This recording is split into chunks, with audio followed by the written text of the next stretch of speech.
What's up, YouTube? Welcome back to the game room. This time I'm today to celebrate the relaunch of PlayStation Plus being rebranding. We're going to do a video featuring my Sony collection. So my Sony collection, I have across all generations of PlayStation. It goes back from Ps1. So I've got Ps1, Ps2, Ps3. I didn't get a PS4, but I do have PS5. I played them on the PS5, so I do have PS4 games. I have PS5, a PSP, and a PS Vita. So before I go into the actual physical games, I'm just going to say, so the PS Vita isn't going to make this video because since all my games are digital, I got a PlayStation Vita after way after they came out. So I basically got the OLED model. And so basically, that was the model with the improved screen quality. I was looking to get one before they became more expensive, and they basically went up in price. So I've now got one. My model has been modded, so it has the custom firmware on it. So it's running Henkaku firmware. It's also got an SD to Vita card, so you don't have to use an original card. And it was modded, and I'm very happy to have it. And I use it in the thing. I'm looking how to play it on the TV because apparently you can use it as long as you've got a modified machine to play it on the TV without using the official PlayStation Vita things. Anyway, we're going to get started. So we'll start with PlayStation 5 and I'll work our way backwards. So PS5, say basically I got my PS5 on launch.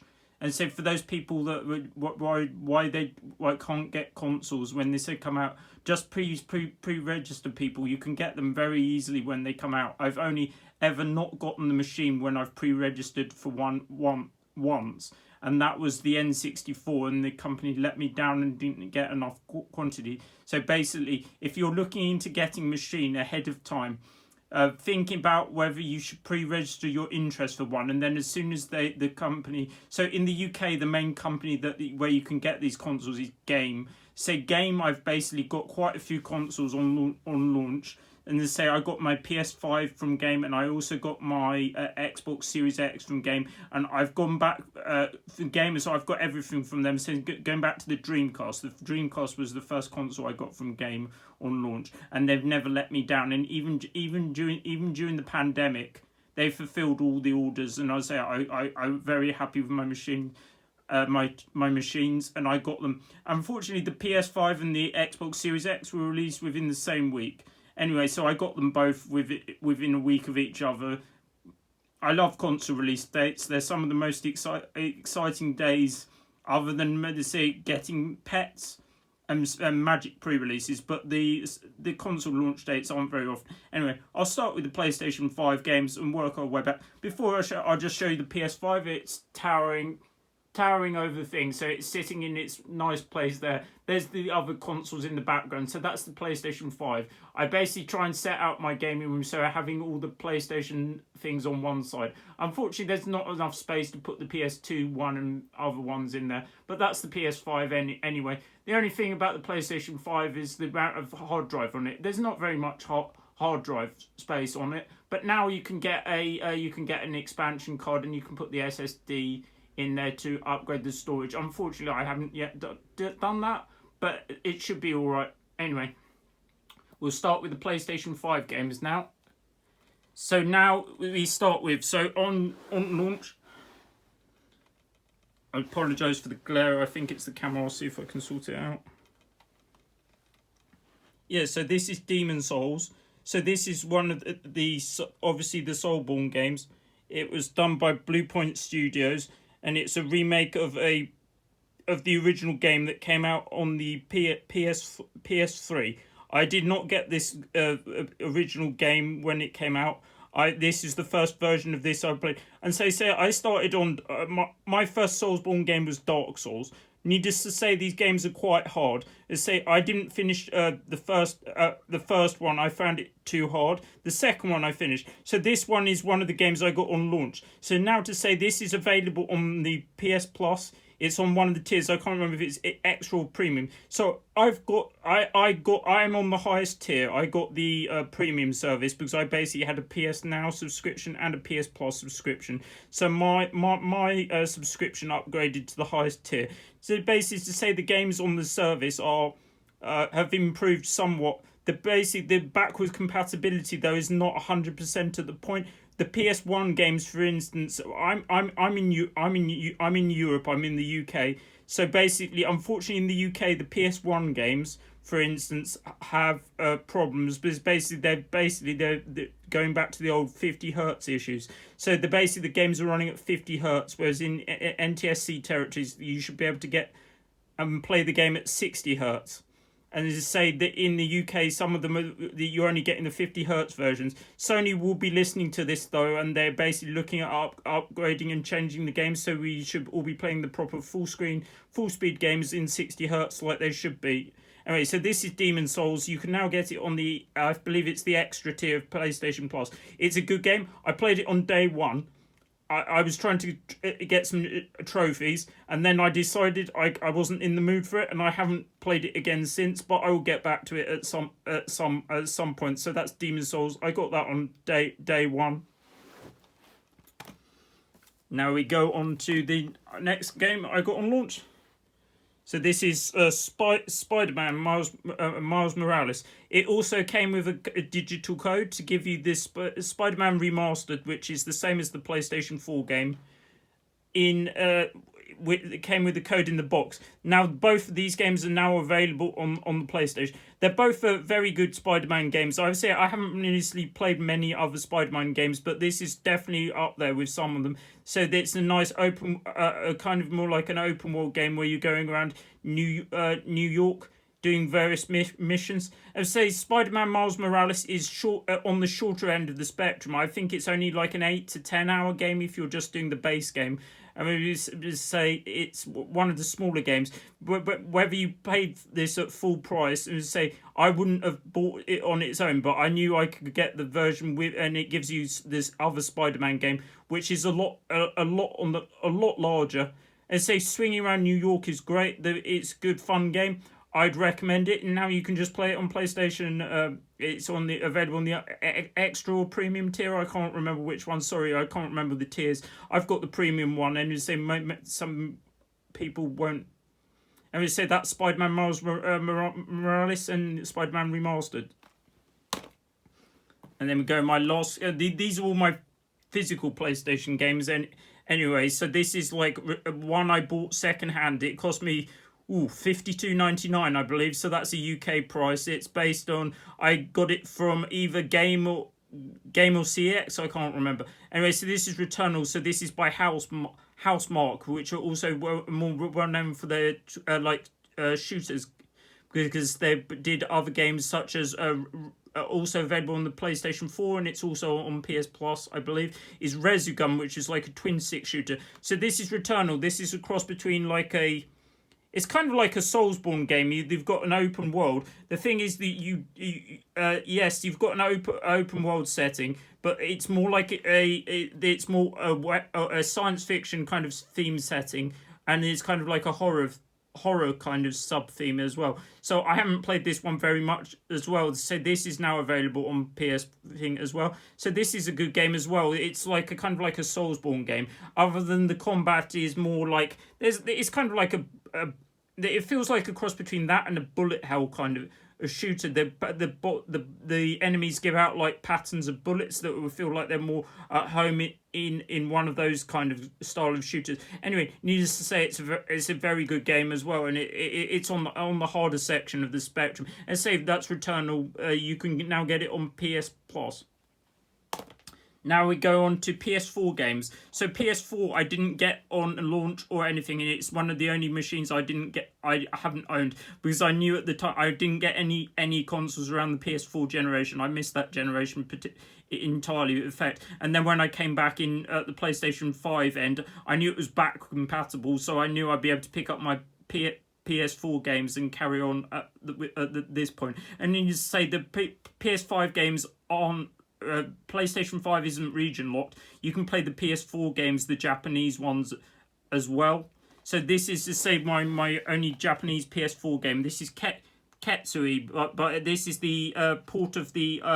It originally came out on the, say, Xbox 360 in the era. So this is, but these ports are. This was an expensive game. This was I paid £75 for it, UK price for this. So this is by the Ketsui port is done by M2. M2 port loads of shooting games for to the various ports. So they basically they don't generally release the game as is. They basically always improve it in some aspects, and generally the M2 versions are generally the best versions because they always have extra things like arrange modes, and generally they have widgets, which are the description of a widget is like they have like menus and stuff upside of the screen that show you more information about the game and various scoring features. So this is Ketsui. So this is like the only fault I have with Ketsui is the theme. I'm not a huge fan of the kind of like these military style cave games.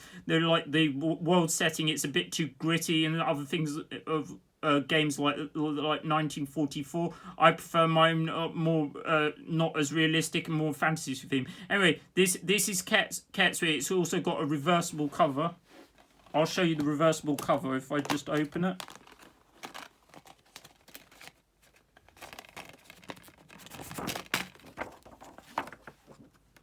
Yeah, so this is the other way around. Effectively, you can flip the cover to give you access to this. So this is like, I believe, what is the I think the original disc version of the game looked like this. And that's a Ketsui. Anyway, so there's also a selection of good arrange modes on the disc. There's also the IDK 2007 arrange mode. They also have like super easy modes, which are really easy and they're aimed at beginners. So like I single credited that on my first go. Bear in mind I've played quite a lot of these games. Obviously the base game on base difficulty though is quite difficult. Yeah, so I single credited that and I'm trying to get all the achievements out of it. The one that is probably going to defeat me at the moment is basically you have to play the game on the easy mode, but you can't die at all. So I basically did it. I think I only died like once during the run, but unfortunately that won't give the achievement. Anyway, I think the achievements are all doable for the game. I'll get to it at some point. Anyways, then now we go on to other PlayStation 4 games that I've got. Same, that's Mafia. That's Mafia 3. It's in the long-running series. I haven't really played any of them. I've got them. I just haven't got around to playing it. I think I've got this on the Xbox as well. So that's Mafia 3. And we got Watch Dogs 2.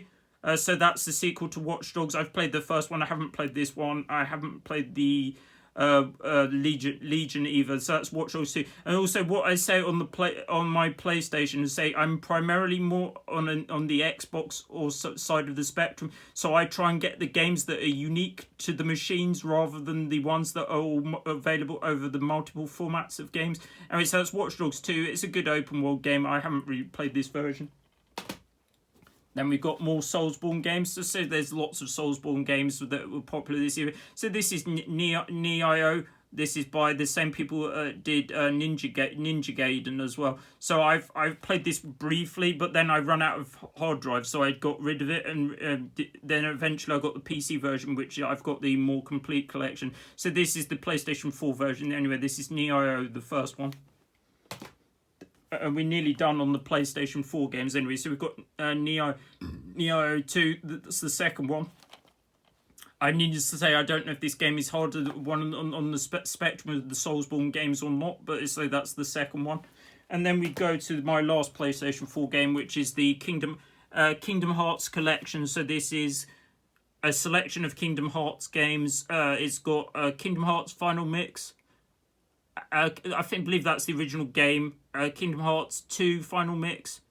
And then we've got some, I believe the DS ones, so it's Rechain of Memories, Birth by Sleep, and some other ones. Anyway, so that's Kingdom Hearts. I'm missing Kingdom Hearts 3, I believe, and you'll see some other Kingdom Hearts videos like the original versions later in the thing. Anyway, so that's all my PlayStation 4 games. Now we'll do the PlayStation 3 games. I'll have to pick up the pile. And you can see I've got these are the pile of games I'm trying to go through in this video. So we'll get started with the PlayStation 3. Anyway, so PS3 games, I've had a PlayStation 3 since it came out. I got my PS3 on launch.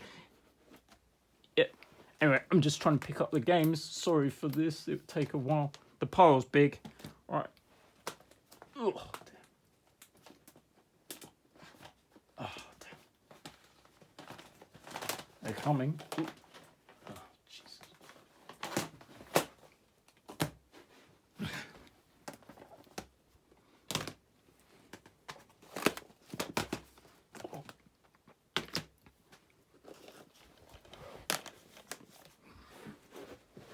Right, I've got them now. It says, needless to say, that I think some of them might be out of order in the order I put them now.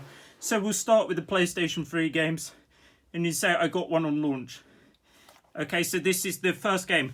So this is Resistance Fall of Man. So I think the first part section of shooters, FPSs. So this is Resistance Fall of Man. The only interesting thing I can tell you about this game was it was the first PlayStation 3 game I found in a charity shop. So that was a landmark. I can't remember how long it took to find that into the lifespan of the machine. Need to say, I think it was about 6 months. So Resistance is a fairly generic shooter. I need to say I'm not a huge FPS person then generally, so it's going to say I like my shooters with a bit. So this is like a fairly generic shooter, but it's got like it has aliens and stuff in it as well. So it's like. And there's some more games in the series which you're about to see. So it's also developed by Insomniac as well that did various other games. Okay, that's Resistance Fall of Man, the first one. And we go. So Resistance 3, that's the also by a later version of the game. I haven't played this one. I'll play it at some point. It also mentions that the 3D. It's compatible with the 3D. Glasses, I believe. So that's Resistance 3. Now we go on to Killzone 2. So that's another fairly generic shooter. Don't think anything much of it. It's fairly generic. That's Killzone 2. Then we go Crysis. So this is the second game. So this is the PlayStation version of the second game. So it needs to say, back in the days, Crysis was one of the most taxing games on the PC, and it was like, if your PC can run can it handle Crysis setting? It was the bee's knees, as it was saying. Needs to say my PC can run it on the highest now with everything on ray tracing, everything. Now we go to Uncharted games. Funnily enough, I haven't actually played an Uncharted game, so that I picked these up to play them at some point. And it needs to say most of these games are going to be available on the PlayStation Plus thing. The thing is with the PS3 games, there's a slight problem with those. So basically, with the PS3 games, you can you can only stream them. You can't play them natively. So basically, the resolution is capped a low resolution. Sorry, the thing that was so the resolution on them is not optimal, and they haven't been properly optimized, and there's no way to download them currently. So needless to say, it's not necessarily the best way to play these games. Anyway, that's Uncharted, the first one. And then there's Uncharted Among Thieves, which is the second one. And needless to say, I know the character Nathan Drake from other things, but like I haven't played the games. I'll play them at some point. I'll give them a chance. I mean, I'm probably going to play the later version with the remasters, the 4K versions, the Uncharted Collection, I believe it is. That's Uncharted 2 and Drake's Deception. So that's the third game in the series. Let's say that thing. So now we go on to the God of War series. So that's God of War. These will be the HD remasters of the PS2 games. So that's the remaster of God of War 1 and 2. They're both on the disc, so it enables you to get now play those games in HD. So that's God of War 1 and 2. You need to say the first God of War game I played was the newest one, the 2018 now, 2018. The PS4 version that I played on the PS5, and that was one of the first games I played in the series. I like Kratos, And to say Christopher Judge that now voices Kratos. He used to be Teal'c in Stargate, and I think of Teal'c from Stargate every time I see Kratos. I'm looking forward to the new one. I believe he had some problems with him on the voice acting side, so they basically took a break, so it would give him time to recover. I think he had an operation or something. So anyway, that's God of War, and we've got God of War Ascension. So that's another like a spin-off to God of War. I haven't played it. I think it had a multiplayer component. I don't know if that's still playable anymore, but that's God of War Ascension. And then we've got God of War 3. So these games are basically they're similar to like a Devil. I would assume they were similar to more in style to a Devil May Cry, whereas the more recent ones are quite different. That's God of War 3. And go Heavenly Sword.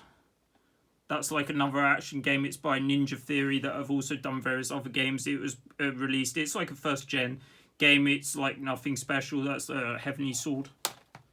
And we go Little Big Planet games. So these were quite innovative for the time. So then you need to say people that haven't played them. Sackboy is the main character on it. He's fairly iconic. They're made by Medium Molecule. Anyway, Little Big Planet is basically a platform game. The difference is with this, you can create your own levels. So you basically you gain various items and stuff by going through the stage. And it was also picking them up, and you can make your own levels. They say you can maybe even still play some of them online. There's another. It goes up to 3. There's 3 main games in the series. There was also a PSP and a PS Vita one that were compatible with some of the more unique features on them, like so you can use the camera on the Vita one. I would say you can get a camera for this. Oh, I've also worth mentioning. I don't think I've remembered to find it. I've also got another game which is a big box game, which is I Have Judgment, which I think is upstairs somewhere. So it's not going to make this video. And you say I Have Judgment is an actual It's a card game, but it's got a camera in it. So you basically can scan the cards in the game, and it's compatible with the camera. So it's a cross between and they've got real cards in it, so you can use them like that. Anyway, it's quite an innovative game for its time, but I didn't think it was very good, and I'm big into my CCGs, and I don't think it's particularly good, but it's fairly iconic. Anyway, that's Little Big Planet as well. And this is Little Big Planet 2. So this is a sequel to Little Big Planet. It's got more stuff in it, more Sackboy. And this is the edition that came with, I think it's got the download code. That won't probably still work. Anyway, it's got more features in it. Generally, if you want to play one of them, I probably think the third game's better to play, but I haven't played it, so I don't know. The third game was I believe it was a PS4 game. Then we go Sonic and Sega All-Star Racing. I seem to have this on both consoles. I've got the Xbox version as well. So this is a fun arcade racing style game. It's similar to stuff like Mario Kart. It's got various Sega characters in it. Then we go Orcs and Men. So this is I think this one's fairly obscure. Might be worth something. It's like a action game, but you could have you control orcs and orc and a goblin, I believe, and you can switch between the orcs and the goblins. So the orc is more like an aggressive kind of thing, and the goblin is more stealth based and focused. I haven't actually played it. I think this is one I'm looking forward to playing. I'll play it at some point. And who doesn't like it? The green skins anyway. All right, Virtua Fighter 5. So this was one of the games I got on launch for the machine. I think this might have been the only game I got on launch. I can't remember. And this is Virtua Fighter 5. So this is to say the PlayStation version. There's a more recent update of this, Virtua Fighter 5, the Final Showdown. I believe the Xbox version also has more content on it. I think it's a later revision. So that's Virtua Fighter 5. We've got Enchant Arms. This is a fairly generic RPG. I think I did play it, but I don't think much of it. It's not very good. And we've got Dragon's Dogma. So this is Dragon's Dogma. So this is a Capcom game. This is more like this is an action-based RPG, and this is a game that was also available on the 360. but this is the more updated version. It has a lot more content, and we say this is the better version of this game.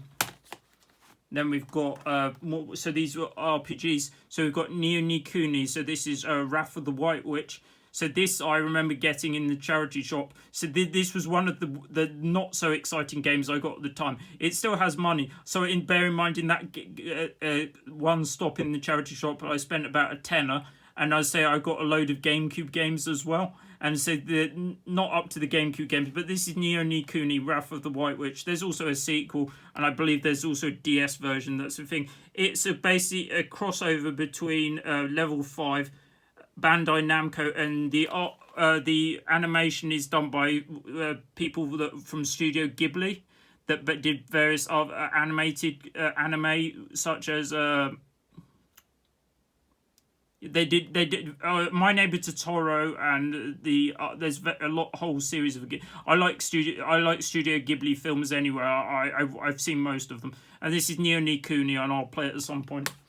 Right, so now we go on to the next games in the start. So this is Ninja Gaiden Sigma. So this is the basically reboot of the thing. So the Sigma Ninja Gaiden games originally came out in the Sigma editions, are basically like an improved version of them. So they've basically got more characters and content. And basically, this game came out originally on the Xbox, and these are the best versions of these games, and these are the best ways to play them. So I need to say they're on the difficult side, but I think I've finished all the games in the trilogy anyway. So this is Ninja Gaiden, so that Sigma. So this is the first game in the trilogy. Then we got so this is Ninja Gaiden 2 Sigma. So this is Ninja Gaiden 2 with the additional content. Some of the characters will eventually be Ryu's been in Dead or Alive as well. Now there's also various Mojimi, Ion, Rachel, and that, and they're also made their crossover into the DOA games as well. It's by Temco. Right, so that's those. Now we go on to this is Ico and Shadow of the Colossus. So this is the HD version of Ico and Shadow of the Colossus. Ico and Shadow of the Colossus originally came out on the PS2, and you'll see I've got the original versions in a minute. So Ico plays like kind of like a platform puzzle kind of game. So you basically play as a character. It's a fairly nameless person, and you have to guide someone through the levels, solving various puzzles. Shadow of the Colossus is more like it's kind of like a boss rush. It's basically just a series of bosses, but it's a bit more to it than that. They basically have a series of iconic colossuses that you basically have to take out by basically you have to work out how to take them down in the best way. So it's just like a series of boss rushes. They in the day it looked really good, and they say this is the best way to play these games outside of the on HD anyway. You can play them. There's various other re-releases of those, and they're fairly easy to get now. This is cheaper than the original games. And we've got Gran Turismo 3 A spec. So this is the Gran Turismo 3. So this is I played the PlayStation 1 originally, but this is the first one I probably put many hours into. This was probably one of my favourite racing games released on the service. And I'm not a huge fan of realistic racing games, but I think this strikes the correct balance. There's a whole load of cars, and that, I mean, I probably lost hours to this. I remember losing my save at some point, and then having to recover most of the data by playing it back through. Anyway, so this is Gran Turismo 3. I mean, I'm looking forward to the new Gran Turismo game when they decide to release it. And then this is Gran Turismo 4, which is the sequel. It's improved in most aspects. There's not a huge amount I can say about it. Right, that's Gran Turismo. Oh, that was a PS2 game. Sorry, I got my PS2 games in the same pile. They fell over. Don't worry, I'll go back to the PS3. Sorry about that. Anyway, so this is Infamous. This is it's similar to. There's a game on the Xbox which it's similar to. It's like an open world kind of game with powers. I haven't played it. There's also this is the first one in the trilogy. It's by Sucker Punch that did other various open world games later. So this is Infamous. This is the first one in the trilogy. This is Infamous 2, second one in the trilogy. Then we go Metal Gear Solid 4. So that I say this was one of the first, one of the format exclusive games. So this was the way I played this originally. So this is Metal Gear Solid 4. This is I enjoy all the Metal Gear Solid games, but most of them are quite heavy on the cutscenes, and there's a bit lower on the action. But they're all good. Then we go Last of Us. This is the Game of the Year edition. I haven't played the Last of Us game. I would get around to playing it at some point. I mean to say this is the first one in the series.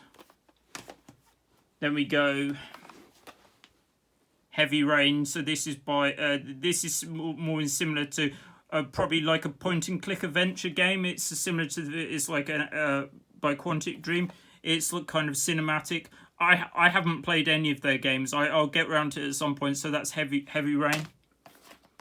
Then we go Beyond Two Souls. So this is, as said, from the creators of Heavy Rain. I imagine it's similar to that game with more a story and narrative thing as more opposed to a gameplay kind of game. Okay, so that's the last PS3 game is Ninja Gaiden Z. So this is more Yaba Ninja Gaiden Z. So this is more obscure. So this is kind of a spin-off to Ninja Gaiden series. So this is not like the original Ninja Gaiden games. This is more like kind of has a cel-shaded kind of vibe. So it's more similar to, it looks similar to more like a Borderlands kind of cel-shaded look, or stuff like Jet Set Radio or that kind of. Anyway, it's cel-shaded. It's Ninja Gaiden. I quite enjoyed it. I feel it's slightly more obscure than the other games, and it looks good. It looks like it looks quite stylish. Anyway, so those are the PS3 games. Now we're going to work our way through to the PS2 games. All right, so I'll start with the one. So I started with the racing games. So PS2. Also, I had my PS2 mod. I got my PS2 on launch, and needless to say, I had the PS2 on launch. I got. I'll go through the games in a minute. And he said my brother broke my original model. He borrowed it, and I believe the disk drive died, and I got another model late. I got a second one later. I think the disk drives on the early models might be prone to going. Anyway, we'll start with the thing. So this is. Start with the games. I've got quite a few. So this is Auto Modelista. So this is by Capcom. This is a racing game. I would say I'm quite keen on my racing games. As I said, this is like a cel-shaded racing game. It looks good. It looks stylish. Other than it's a bit on the easy side. So it looks good, but I don't think it's one of the best racing games. It looks good, but it's more style over substance. Then we've got Wipeout game. So we've got Wipeout Fusion. So this, we remember, say the soundtrack, zoom in on the soundtrack, it says it features Future Sound of London, BT. BT is one of my favourite artists. He's been going for a long time now. It's mainly, I describe BT as like, it's mainly EDM, electro dance kind of style of thing. And I say BT is worth checking out. And it's also got Timo Maas as well. That's more trancey. He's one of my favourites as well. He's a German-based artist. Anyway, this is Wipeout Fusion. They say the Wipeout games were quite a lot of them had good soundtracks, and this is one of them, Wipeout Fusion. And we say we'll take the next part in the sequence. So we'll do the shooters. We've got quite a lot of shooters. There is a lot of them that came out. Okay, so we start with the thing. So this is Steel Dragon X. The most of the games in this pile are going to be quite on the expensive side. So this is Steel Dragon X. So this has two versions of Steel Dragon. So this has got a more modern style, kind of like a 3D version and a 2D kind of version. So that's Steel Dragon X. It's okay. I don't remember that much about it. That's Steel Dragon. Then we've got Soul Divide. So this is the original version. So they also came out in a double pack, which was, I believe, only available in Japan. I believe they were Japanese. And then in the UK and Europe, these came out individually. This is Soul Divide. So for those that don't know Soul Divide, it's a fantasy themed shooter. There's lots of fantasy themed shooters, but like it's kind of the art style, and it looks like it's quite unique. It's got they look very good. They look more like what's it? It's got, I don't know if they were photo how they did it, but like the graphics are quite good, but like it doesn't play nearly as well as it looks. It's quite expensive. And we go Dragon Blaze. So this is the original version of Dragon Blaze. This is the PAL version of Dragon Blaze anyway. So this game is quite expensive. This game in this version is like around, I think it's about 75. And bear in mind, you can all, these games are mostly, some of them are, these get the Psycho games. They came out as a collection. You can get the Psycho collection, which is available on more modern platforms. I'm pretty sure it's on the Switch, which is the easier way to play these games if you're not worried about whether it's original. And this is Dragon Blaze, so this is another fantasy-themed top-down shooter. It's similar to the style to Dragon Spirit and things like that on the PC Engine. So this is a good game. I feel it's one of the better games that Psycho have done. I would say it's a good game, and so I recommend Dragon Blaze. Then we go Castle Shingami. So I remember getting this. I got this in Woolworths, which was like a fairly generic high street shop which was in the UK. And so this is Castle Shingami. So it's like it's by Taito. So it's like it's one of the earlier bullet hell kind of style of games. So this I remember playing. I think this was what maybe one of my first 1-credit clears. I definitely remember playing this one quite a lot. I remember tating the TV to try and play it in tape mode. That's a Castle Shingami.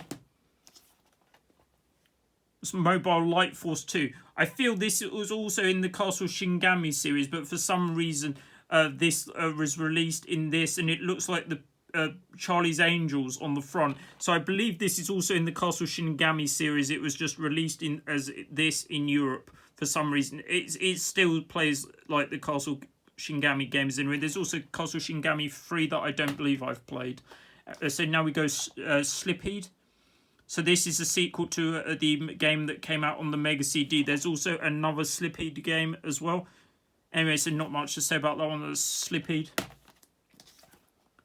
R-Type Final. So this is one of the best R-Type games, and this is the one on the... There were, needless to say, there were a lot of...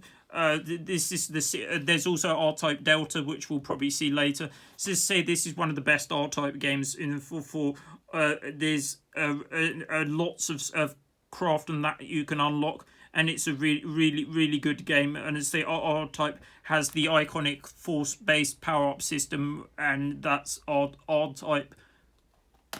And then go Gradius. So this is basically one of the best shooters. This is Gradius 5. So this is it's a crossover. So Gradius is one of the best games of its orientation, which is like sideways scrolling. So Gradius 5, for those of you, it's across.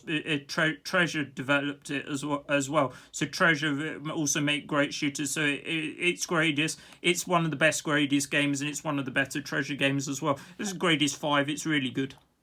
Now we go back slightly, so this is slightly more not traditional shooters. This is more like a traditional shooter, I would say. This is a Space Invaders game by Taito. So this is one of the only Space Invaders games to have a single-player story mode, which is nothing special. I don't think it's not particularly good anyway. It's Space Invaders Invasion Day. Then we've got Gunbird. This is Gunbird 1 and 2. These are also by Psycho. I would say I miss Psycho. Psycho was one of the best companies that produced shmups back in the day. And this is Gunbird 1 and 2. This on the PlayStation 2. So this is also available on the Switch as well. But these games they're both very good games. It means to say that you can probably get them on the Switch if you want to play them that way. Here we go. The more obscure. So this is 12 Stag. This is also another shmup which is released. I don't remember much about this one. I think there's also, it might be in the same series of stuff like Trizeal and stuff. This is probably worth more than the thing. It's certainly more expensive than the 4 for 10 I got it for on the box. Anyway, this is 12 Stag. Then we go the fairly generic. So this is 1945 1 and 2, the arcade games. There's also stuff in this is this is the original 1945 1 and 2. There's also stuff like Strikers 1945 and 1940. These are this 1945 series. These aren't the Capcom games. These are by also by Psycho. So the Capcom games also are called 1940X effectively, and so these are the Psycho games anyway, and they play fairly well. I got this from a UK based supermarket. It's got a Morrison's tag on the box, $5.99 from Morrison's. I don't expect to see shmups in supermarkets very much, and this is one I found in the supermarket. Now we go more expensive games. So this is Homura. So this is another game. It's got a similar. It's got like a fantasy theme. So I quite like. I enjoy fantasy games anyway. So like I'm happy to have a fantasy. So this is Homura. I think this is at the more expensive end. I'll link my collection in the description for those who are interested in looking and checking out the values. Anyway, so this is Homura. You play as a fallen angel, and you have to go through various levels. So this is Homura. Then we go, this is the last shmup. So this is Cyvriel, this is the complete edition. So this is the edition I remember playing originally.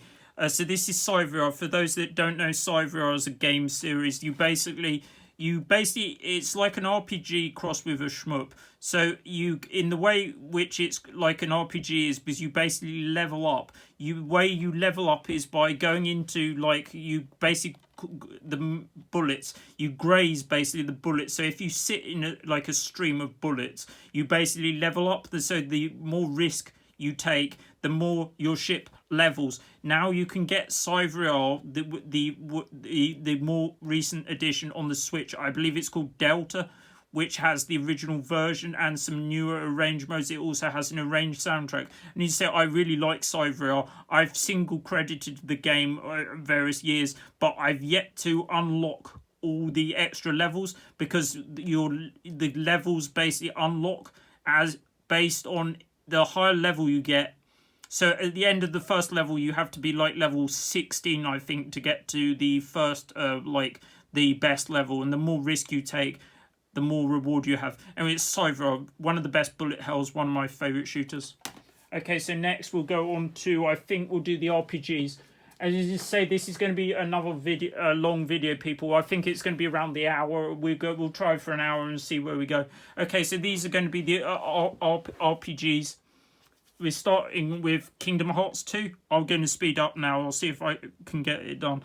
Okay, so this is Kingdom Hearts. So this is basically, for those that don't know, so most of these games are going to be by Squaresoft, or Square Enix as they get called now, as they bought out bought out Enix as well, that made Dragon Quest. So Kingdom Hearts series of games, they're a cross between a Disney and a Final Fantasy. So they're basically got various characters from Disney as well. So basically they've got the Disney IPs in it. So they've got like stuff like Winnie the Pooh and that. And this Kingdom Hearts, this is the first one in the series. I recommend playing the Kingdom Hearts games. They're all very good. You can probably get them on the PS Plus thing as well now. Say this is Kingdom Hearts, the original. A good game. And then they say Kingdom Hearts 2, so that's the sequel. So I played that one relatively recently. I thought it was good. I mean, to say these are the you could play the game HD on the PS3 version or PS4 versions, I believe. So that's Kingdom Hearts, the second one.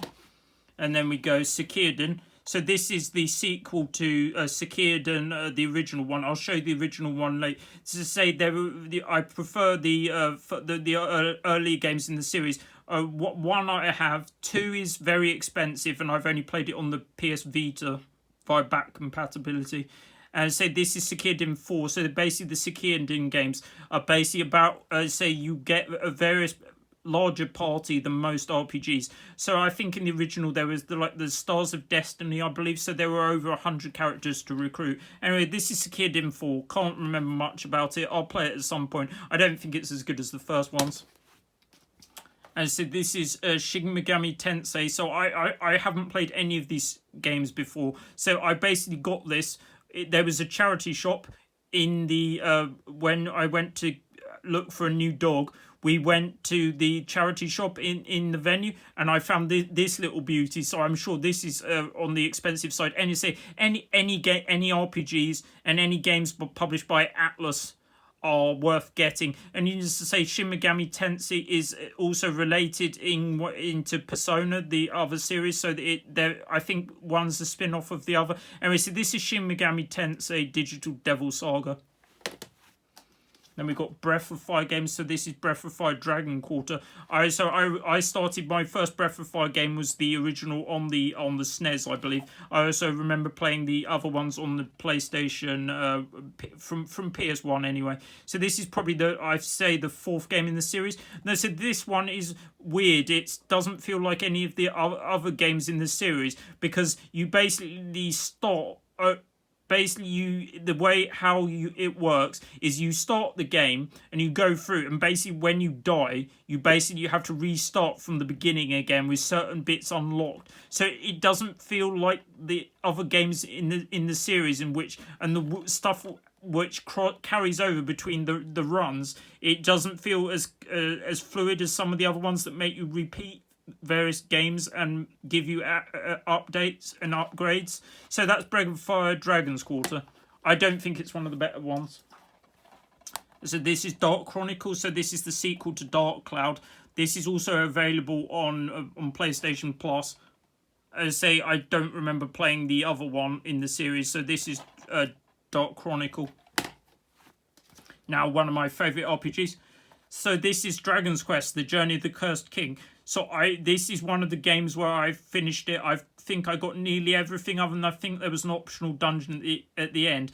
I think I got bored at the 30-hour mark, which is just about whereas I didn't do the grind to get to the first end story boss, and then I came back to it later and I put in a lot of time. I've got 100, I believe it's 120 hours in this game. And so this is Dragon's Quest: The Journey of the Cursed King. I won't spoil the story for people those know, but Dragon's Quest games are really good, and I think this was one of the first ones available in English. Now there's also, you can get this on I believe it's on the DS or the 3DS as well, which is another way to play it. Anyway, this is Dragon's Quest: Journey of the Cursed King. Probably one of my favourite RPGs, one of my favourite games on its era.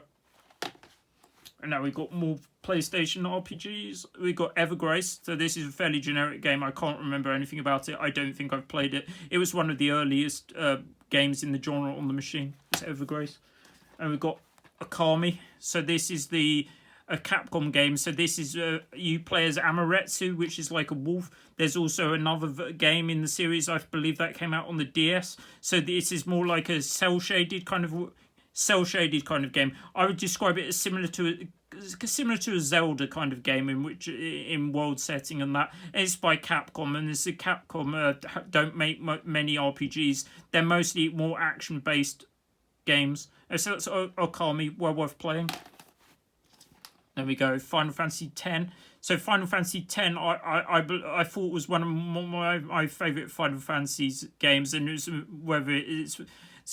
is the classic re-release, the Platinum Edition, as it says on the box. It wasn't the original version. I sold the original one and got this one back when it was cheaper. Anyways, this is Final Fantasy X. It's got the story of Tidus, Yuna, and that. There's also, you can get Final Fantasy X. You can also get a later collection where it's available in HD. This is just the re-release one. I think that was on the Vita, I think. Anyway, so this is Final Fantasy X. And we go Final Fantasy X. This is X-2. So this is one of the. So this Final Fantasy was one of the games where there was a second game which continues on from the first one. So this is more like all the female characters from this. So you've got Yuna, Riku, and that from the first game, and it's all the ladies from that one. It's a spin-off, so it carries on from the first game. I would say not many other the Final Fantasy games carried on from earlier game in the series, and this is Final Fantasy X-2. I would say I like Final Fantasy X. I wasn't keen on the Blitzball, one of the mini games, but I can forgive it for that. Right, we've got Final Fantasy 12.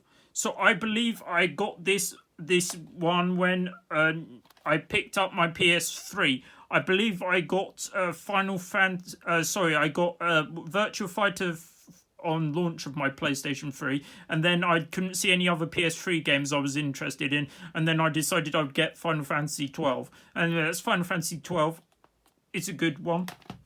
And we go Monkey Island. So this is Escape from Monkey Island, which is one of the games in the Monkey Island sequence series. I like Monkey Island. I started playing it on the Amiga when it was on disc, and you had to keep changing the discs, so there was like 13 discs, say, and they took ages, and then that was the game that made me get a second disc drive. And so this is Monkey Island. It's they're more or less standalone games. You can play them in any sequence. I don't recommend playing them on the PlayStation though, unfortunately, because the controls are really clunky. They're better on a computer, so they're better with keyboard and mouse. The humour in the Monkey Island games are really good. And say who doesn't like pirates, and the sword fighting and stuff are really good. And that's Monkey Island. I need to play Tales of Monkey Island at some point. I think I've played most of the other Monkey Island games though. Then we go Soul Reaver 2. So that's the Legacy of Kain. That's the one. So this is more similar. Yeah, that's Legacy of Kain. I was thinking it's more similar to like a Zelda kind of style of game on the PlayStation. Anyway, that's Soul Reaver. There's also the first one available as well. And we go Disgaea or Disgaea, however you pronounce it. So that's so this is the first game in the series. There's also loads more. There's carry on. So they're a tactical RPG. They're by Nipponichi, and it said this is they're all the games in the series are really good. The humor's really good. They have, for those that they're basically set in the Netherworld, which is like ruled over by various overlords and stuff, and the souls of people manifest as Prinnies, which are the penguins, and they basically say dude a lot. And we said this is Disgaea, the first one. There's also the a upgrade of this available. There's a more complete version, which I think is like Afternoon or something of Darkness, as like it has more content. I think that was a Vita game. And then we go slightly more obscure. So this is a Shadow of Memories. So this is a fairly unusual one. It's more like an investigative game. It's basically got quite a storyline, and it's got basically set across various time periods, and you have to investigate various characters and various things. It's more unusual. I wouldn't be surprised if it has more value than the thing there. So that's Shadow of Memories. Right, next pile of games.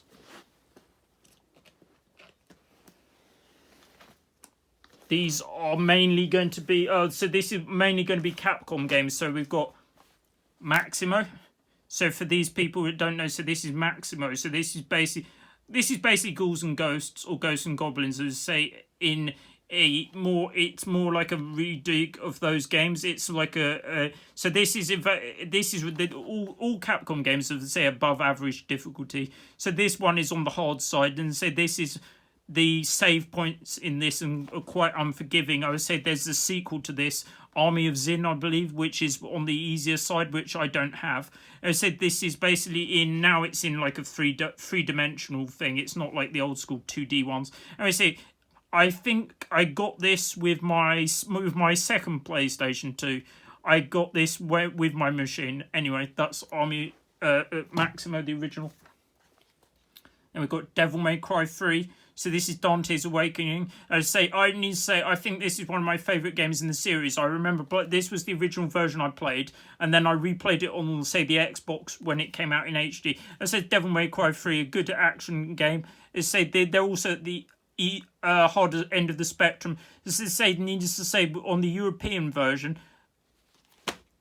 sorry, I just moved the camera in front. Yeah, say the Japanese, the difficulty in this, the Japanese, it starts out, so the English normal and Japanese hard were reversed, so you were basically playing the game on what was effectively the Japanese hard setting to start with. And I say I can finish it on that setting and nearly the one above. Anyway, so they're Devil May Cry 3. I need to try the other Devil May Cry at some point, the newer one. I'll get around to it at some point. Right, let's go to other action games. So these games are mostly all Capcom. So this is Chaos Legion. I don't really know much about it. It looks like a kind of action game. I'll play it at some point. I haven't got around to it. That's Chaos Legion. As I said, Resident Evil 4. So this is Resident Evil 4. So this is the what is probably my favourite Resident Evil game and a lot of other people's favourite Resident Evil game. It's one of the best ones in the series. So there's loads of ones. So are they going to remake this game or not? Or will put it out in a more recent HD version? I don't know. But this is one of the best Resi games. These are spin-off games, so these are Resident Evil Outbreak. So these are basically spin-offs from the main Resident Evil games. They're various... they're multiple people in each thing with their different stories of each, with some maybe crossover between the two. So this is the original Resident Evil Outbreak. It's Outbreak File 2. That's more of the same, basically. I haven't played this one anyway. So now we're on to non-Resident Evil games. So Shadow of Rome. So that's more like an action game. It's more like a Devil May Cry or something. I believe this copy doesn't work. I need to resurface the disc. I've got a disc resurfacing machine. I'll do it at some point. I'll get around to it. That's Shadow of Rome. And we got Onimusha games. So these are basically another series that Capcom did. They haven't made one in a long time. They're basically like a mainly samurai kind of theme. It's quite similar in style to Devil May Cry. There's various crossover thing. This is Onimusha 3. I believe this was the first one I played because I feel the earlier ones don't play very well because they're a bit clunky on the controls. They still feel like they've got tank controls. There's also another one that I haven't seen. So this is Onimusha, the first one. I don't feel this plays very well now. It still feels like it's on the tank-based controls when I don't like tank controls. Anyway, that's Onimusha, the thing one. And now one of the crown jewels in my collection. So this is Silent Hill Collection, and this has been in my other videos before, but this is Silent Hill Collection. I say I picked this up from a charity shop to say I got this. I paid £3 for it. It's basically is the compilation of Silent Hill games on the PS2.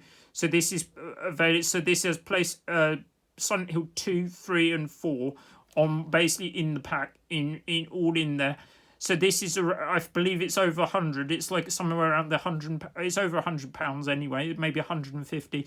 So this is the one of the ways to play these games. Is say you can get the original games available separately. I do not have them currently. I'll look out for them separately. But this is one of the expensive ways to play it anyway. So this is the compilation. As I say, you can get a later compilation which are like the HD version, which some people said there's quite a lot of problems with those versions. But this is one of the ways to play it. And then you say Silent Hill's a classic. We'll see the other Silent Hill in a minute. It's on the PlayStation 1, the original. Right, next pile. It's going to be compilation games. So I've got, there's say they did a load of compilation packs which are available on the PS2, going over various things. So we start with those compilation packs. So we've got Atari Anthology. This is basically all the old school games dating back to it's got stuff from the arcade, stuff from the 2600. There's like 67 games. Let's say that's a thing. Loads of the Atari games are very expensive from the original ones. There's some of the 2600 carts of some of the most expensive games available. And that's in Atari Anthology. And you say, I think one of my favourite games on the Atari is probably, we'll see, I'll remember in a minute.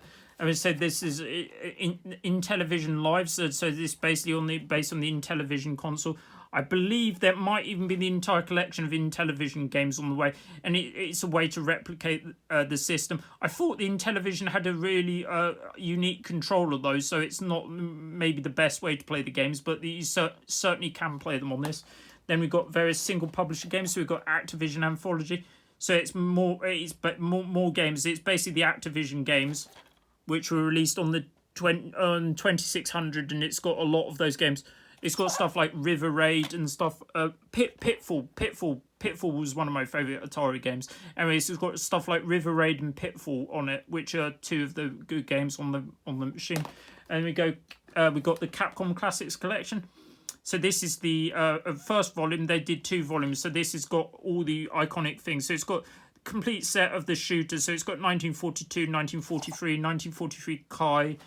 It's got Ghouls and Ghosts, Ghosts and Goblins, various versions of Street Fighter. It's a classic way to play the game. It's a way you can play it. You can probably play this other ways on the thing. It's like I've got a Pandora's box. I can play most of the arcade games on the Pandora's box.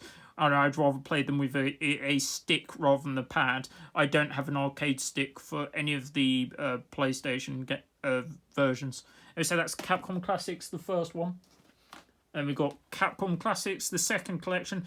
This has, I feel, is slightly more obscure games on it. It's got stuff like 1941, King of Dragons, and various things. I believe this has the Capcom Quiz and Dragons available on it, which is an obscure Capcom game. It's like it's a quiz game. At the time it was released with actual quiz like questions, and then they also did a version which has basically it's like a Capcom trivia thing. So that was like a way to play that. Anyway, this is Capcom Classics, the second collection.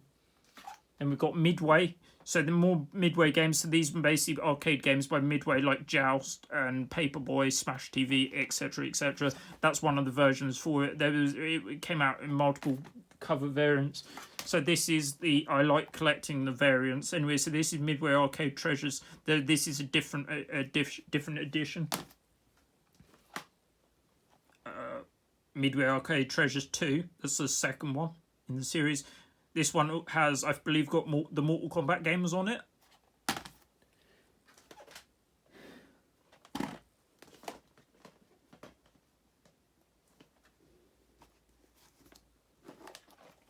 Then we've got Taito Legends. The thing is, it's got Space Invaders, Bubble Bobble, Rainbow Island. One of my favourite Taito games is definitely Bubble Bobble. I love Bubble Bobble.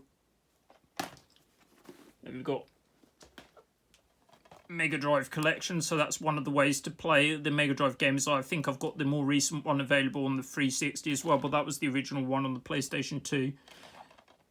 And we've got Rayman, 10th Anniversary Edition. That's Rayman, 3 games available on the PlayStation 2.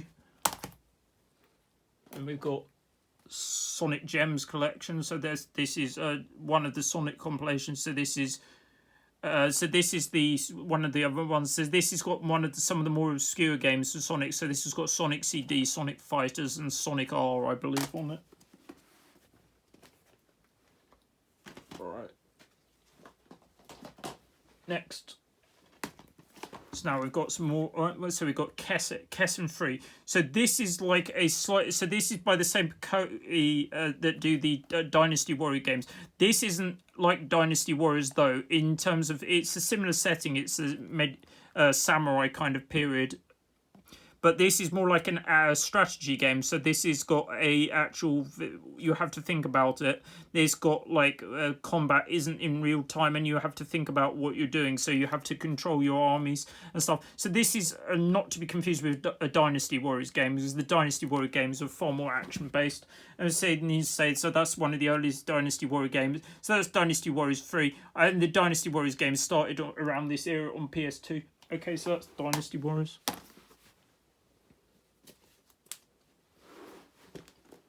I'll just pick them up. Okay, so this is GTA 3. So this is the first one, first Grand Theft Auto available in 3D. I feel this one still plays good. I was going to say there need to be a proper way to play this in HD, which is outside of the thing. So this is Grand Theft Auto 3. This is the first one. I remember nearly finishing it. I think I got to the last island, and then I think my save data deleted, so I didn't finish it. But that's Grand Theft Auto 3.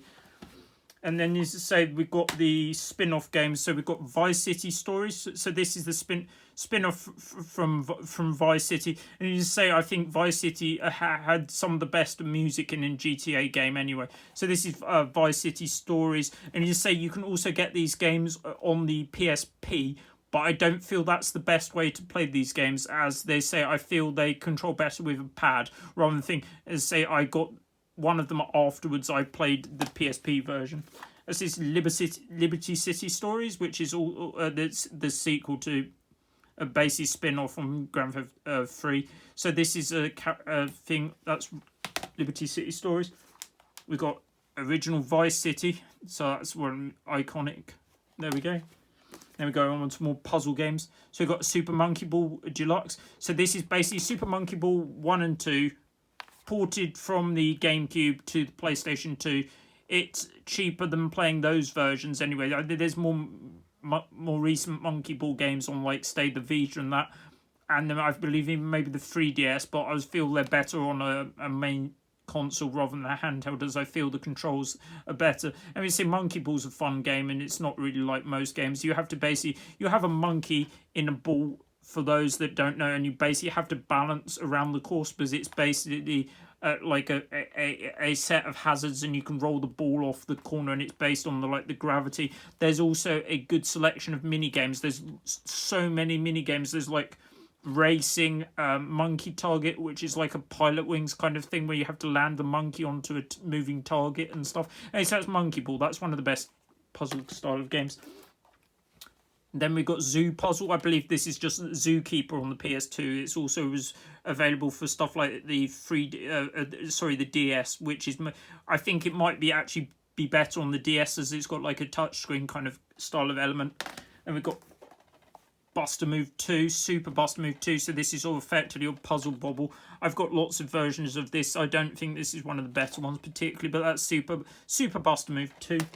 And we got Fantavision. So this was one of the original games that I got on launch day with the PlayStation 2. So this was it's still a good game. It's not really like any other game. It's like it's a firework game basically. You basically have to link various fireworks together to make like big chain reactions. You see, you can also get a more recent version of this. I believe there was a PS3 or PS4 version, which is also available on PS Plus. You see, Fantavision's a really good game. I was like, I like this game. It's not really like anything else. You see, the more unique games are generally more interesting. As I said, there's also stuff like there's Boom Boom Rocket, which is another like a firework game, but that's got like a more music kind of vibe. This is more like a puzzly kind of game. Anyway, so this is Fantavision. It's a really good game, and it's probably fairly cheap.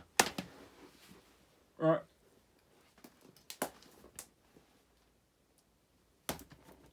And we go on to Aqua. So this is or Wet Tricks as it comes. This also came out on, I believe it was the N64. This is the second sequel to Wet Tricks. So this is like a fairly unique puzzle game. You basically need to make basically lakes and evaporate the water from the lake. Well, it's a lot more exciting than I make it sound to be. This is the sequel to Wet Tricks that came out on the N64. It's fairly original puzzle game. It's not really like any other puzzle game. I can't really explain it very well. Anyway, that's Aqua. Then we go more bashing button games. So we've got Track and Field. This is just Track and Field on the PS2. SSX on tour, so that's not as good as SSX. Tricky. I believe this might have snowboarding in it as well. I'm not sure. Skiing. It's got skiing and snowboarding on it, so that's one of the selling points for it. And then we go Pro Evo 2. Nothing to say about that. It's many Pro Evolution games. Battlefront, the original. I don't think I've played a thing. I've played quite a few Star Wars games. I got this one for the collection anyway. I haven't played it. I'll play it at some point. Star Wars Battlefront 2. That's the second one in the series. And now we go on to number one of the highlights. So this is Mr. Mosquito. So this is kind of like a puzzle game in some ways. So this is an expensive game. This is somewhere around £100, I believe. It's not really like anything else. So say when you're looking out for games, keep an eye open for the obscure games. Stuff like this is always going to go up in price because like they don't sell in many quantities. I was surprised this even came out in Europe, to be honest. It feels more like a Japanese game. So anyway, in this game you play as Mr. Mosquito. So you have a house in which you go around, and the aim is to basically to draw blood from them. Like you play as a mosquito. There's a family of people. I believe it might be the Yamada family. I can't remember, to be honest. And your aim is to get blood from them. But the way in which you do this is basically you have to think more about it. Your aim is because basically you can distract people by like turning on the lights. And various, like these, turning on the sprinklers and stuff gets them to move around the house. And the aim is to work out how to do these puzzles. Anyway, so this is Mr. Mosquito. This is a fairly good game. I wouldn't pay £100 for it, though. I don't think it's anywhere that price. But it's a good game. If you can play it somehow, I recommend it. This is Sega Base Fishing: The Duel. So this is a sequel to Sega Base Fishing, which was the Dreamcast game. I haven't played this one because I can't remember. I think the disc might be resurfacing. And I say I like my video game fishing adaptations. To be honest, I've got quite a few fishing games. So we'll go into them in more detail. You'll see, but I've got more. So this is Sega Base Fishing: The Duel. This doesn't have the rod though, so I feel this won't play as well as Sega Base Fishing.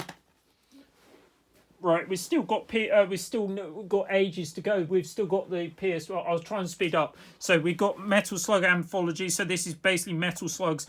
I believe 1, 2, 3, 4, 5, 6. So this is all the Metal Slug games. But there's one drawback with playing them on this Metal Slug Anthology is I believe some of them had unique content to the thing. I believe like Metal Slug 3 only had an arrange mode on one of them, and I think it's been dropped on this version. But they say this is a good way to play the games. They're not as good as they would be on the AES, but like you're not going to spend thousands of pounds on the AES cart. I don't have a Metal Slug original cart anyway. So there's Metal Slug Anthology. Let me go through them. So there's Metal Slug 4. That's just the thing. Let's say I like all the Metal Slug games. They're all run and guns. Some of them are better than others. As they say, that was not one of the better ones. I say Metal Slug 3. So this is one of the ones. This has a unique. I believe it's like a different mini game that's only available on this one. So that's Metal Slug 3. So we've got Capcom vs Sync 2.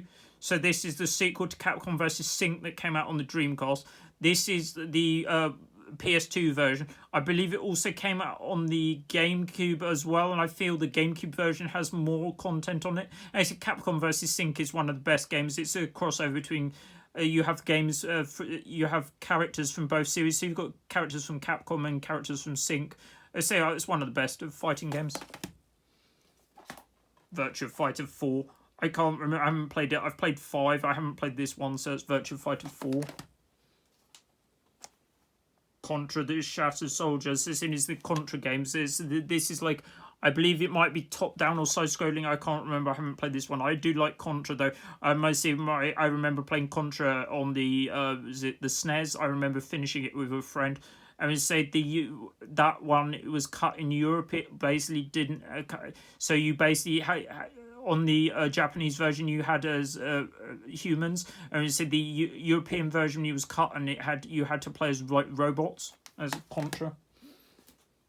So Metal Gear Solid game. So this is Snake Eater, which is the third game in the series. So this is Metal Gear Solid 3, Metal Gear Solid 2. Then we've got Shadow of the Colossus. So that's the original version of Shadow of the Colossus. I remember finding this in the charity shop. I was happy with it at the time. It's got the postcards in the box. It has like a cardboard outer sleeve on it that not a lot of PlayStation 2 games have. And so that's Shadow of the Colossus. And it's a spiritual prequel. So that's Ico. So that's the original version of Ico. You've seen the more HD version recently. There we go. Tokobot. I don't know much about this one. It's like a actiony kind of platform game. I think it will be. There we go. More Rockstar. So this is by Rockstar. So this is the Rockstar, the same people that did GTA. So this is Warriors. It's based on the film. I haven't played it. I'll play it at some point. We got Fighting Fury, another like fairly generic fighting game. I think it's a one-on-one. Yeah, it's a one-on-one fighting game. It's not scrolling. There we go. Tenchu, Wrath of the Heavens. So that's like a stealth-based game. It's successful to Tenchu. I said there's another couple of games in the Tenchu series. They're the Ninjas. It's a fairly iconic game. Tenchu. Bouncer. So this is by Squaresoft. So this was I believe one of the launch games for the PS2. I got it when it came out. It didn't last very long. I think I returned it in the guarantee and got it later. And it's also by Squaresoft, which we think a game. It's basically not like other Squaresoft games. Squaresoft games are mainly RPGs and focused on the story, whereas this is more like an action beat 'em up kind of thing, which isn't very thing, and it doesn't have a really good story either. So it's like, that's the Bouncer. Mercenaries, there's one of the games in the series. There are other later ones on like the 360 era, so that's one like an open world kind of game with like a destruction kind of focus. That's Mercenaries. Deadly Strike, don't remember much about that. I think it's another fairly generic game. We got this is by Square Enix. This is Drake and God. So this is a action-based game where you, I think you, you control dragons on it as well. I can't remember much about it. It looks more like a Dynasty Warriors game with dragons. Anyway, that's by Drake and God.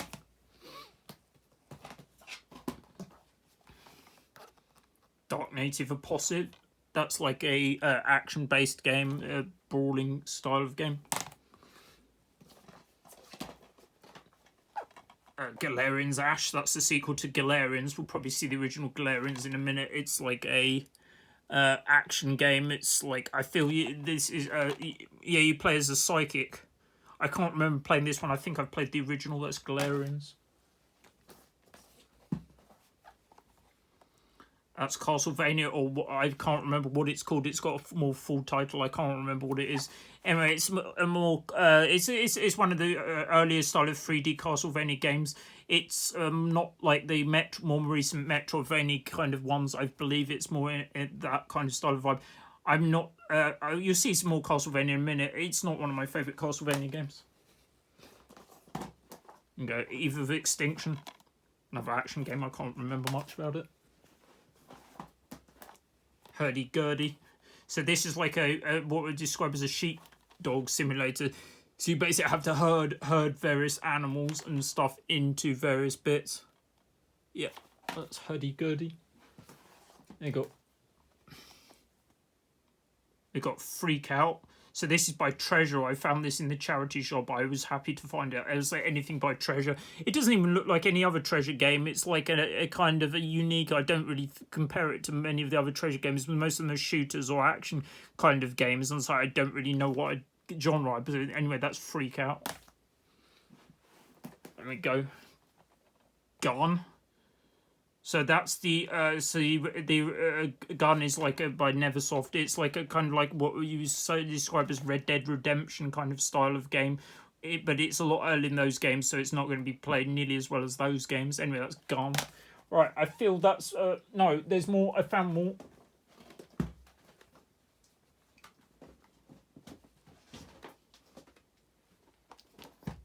So these are all going to be music games next. So that's Rez. So Rez is one of my favourite music games. So this is one of the best games ever made. I would say Rez has been in my other video. I've got far more recent game. You can play Rez on like the PS4, the more recent versions. You can even play Rez in VR. Anyway, so this is the PS2 game.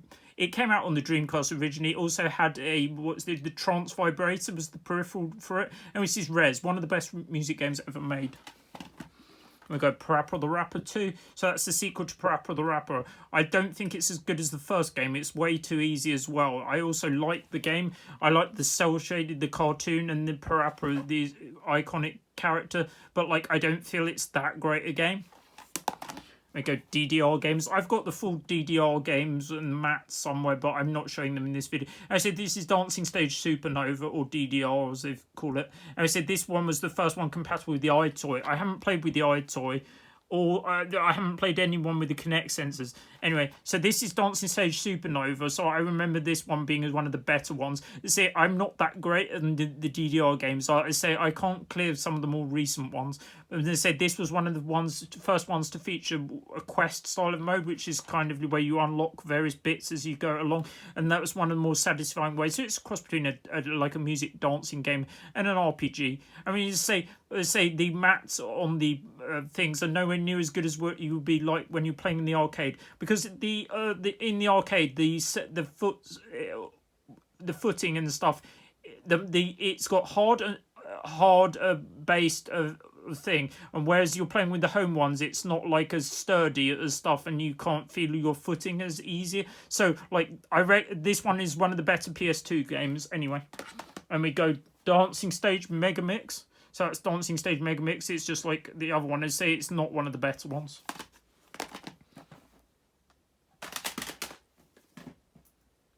And then we got MTV Music Generator 2.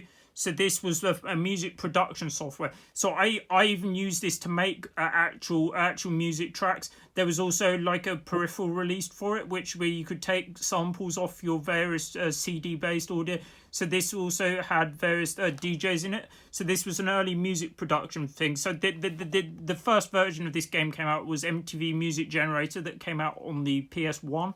And that was one of the first music production software that came out on console. Just on a console, though. There were obviously loads of ones that came out on PC and that. But this was like the first time it became more mainstream. And I believe there was even people that used professional musicians that used this to produce tracks. All right. Last ones of this. So I even got two. These are still music games. So this is Pop Music. So this is one of my only Japanese games. So I got this at the car boot. It's a music game. You don't find many Japanese games out in the wild in the car boot in style charity shop. It also came with a controller, which you really need to appreciate the game. It didn't come with the controller, unfortunately, but like I'll look out for it at some point. I'm sure it's worth enough. Anyway, so that's Pop Music. And my last game, one of my recent pickups. So this is also an American version. This is Hot Wheels. This is sealed, completely sealed. I got it. I paid £2 for it. I think it could be as high as I think it was between 15 and 20. I looked it up as anyway. This was Hot Wheels, the game. It looks like a Micro Machines kind of game. I like the Micro Machines style of game, so I say I'm not going to open this one. I'll look out for another copy at some point so I can play it that way. And I said that's Hot Wheels. Right, I'm going to move to the other section of the room. I can't. There's too many games building up here, and there's a backlog. Let's do the. I'll do the PS1 next. I think. I'm just going to move.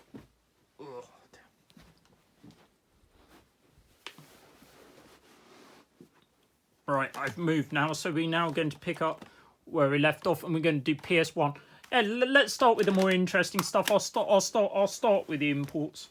As I say, PS1 I got way after it came out. So my brother was the first person in the house to get a PS1, and then eventually I got one later. I basically got a chipped PS1 because I wanted to play the imports. I was mainly after to play the Japanese, the RPGs that I couldn't play on on an English machine, so I got a chipped PS1 so I could play these. It's still going now, it still runs fine.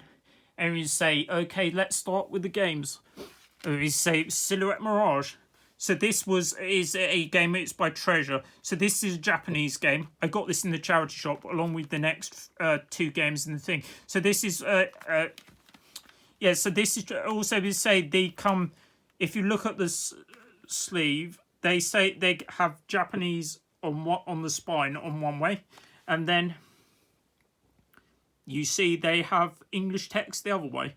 Yeah, so this is Silhouette Mirage. This is by Treasure. This also came out on the Saturn. I believe one of the ports of this is, one of them is easier and one is a lot harder. I don't remember they say which one is the best way to play it. I haven't played this game. I've played a lot of other Treasure games, and so I like Treasure. They're one of the better companies that make the games. And so this is more like, I believe it's more like a scrolling game. It's not really like a traditional shmup. I believe it also has the polarity mechanic on it, which is similar to Ikaruga with the black and the white enemies, which they chain. Anyway, that's Silhouette Mirage. Honestly, one of the best games I've found in a charity shop. And any time you find Japanese games in a charity shop is a plus. And we've got R-Type Delta. Yeah, that's the Japanese version of R-Type Delta.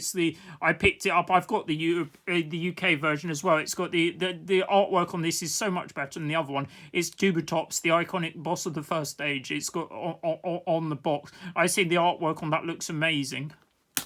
Then we got also Bloody Raw. So this is the first game in the series. I picked that up with the other three. I think they were like £1 each. It was quite a while back though, so I mean you don't see many Japanese games. Anyway, so that's Bloody Raw.